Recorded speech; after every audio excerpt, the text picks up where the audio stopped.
কখনো কখনো খেলার মাঠের বাইরের গল্পটাই সবচেয়ে বড় জয় হয়ে ওঠে। এজবাস্টনের টেস্ট ম্যাচে ভারতের ঐতিহাসিক জয়ের নায়ক আকাশদ্বীপের গল্প ঠিক তেমনই, দৃঢ়তা, ভালোবাসায় আর সম্মানে মোড়া। ইংল্যান্ডের বিরুদ্ধে বার্মিংহাম টেস্টে বল হাতে যেন আগুন ছড়িয়েছেন আকাশ। ম্যাচে 10টি উইকেট, প্রথম ইনিংসে 4, দ্বিতীয় ইনিংসে 6।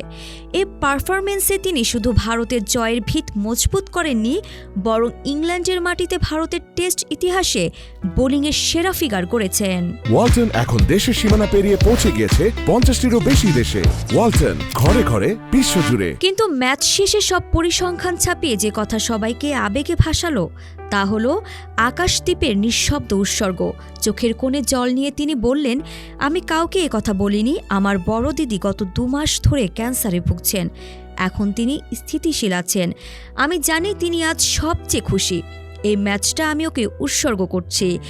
আমি শুধু দিদির মুখে হাসি দেখতে চেয়েছিলাম। তার গলার কাপা স্বর যেন আরও গভীর করে তুলল বার্তাটি। এটা তোমার জন্য দিদি। যখনই আমি বলটা হাতে ধরেছি তোমার মুখটাই মনে পড়েছে। আমি চাই তোমার মুখে যেন হাসি ফুটে ওঠে। আমি সব সময় তোমার পাশে আছি। আমরা সবাই তোমার সাথে আছি। এক ক্রিকেটীয় যুদ্ধের মাঝেও পারিবারিক যন্ত্রণার সঙ্গে সমান্তরাল লড়াই। এই পারফরমেন্স শুধু দেশের হয়ে এক ঐতিহাসিক জয় এনে দিল না, বরং হাজার হাজার ক্যান্সার জয়ের গল্পে এক নতুন অনুপ্রেরণাও ছড়িয়ে দিল। সেই সঙ্গে এদেশের আদি ও অকৃত্রিম ভাই ও দিদির পবিত্রতম সম্পর্ককে আরও একবার স্মরণ করিয়ে দিল দিদির প্রতি তার অকৃত্রিমে ভালোবাসার মাধ্যমে।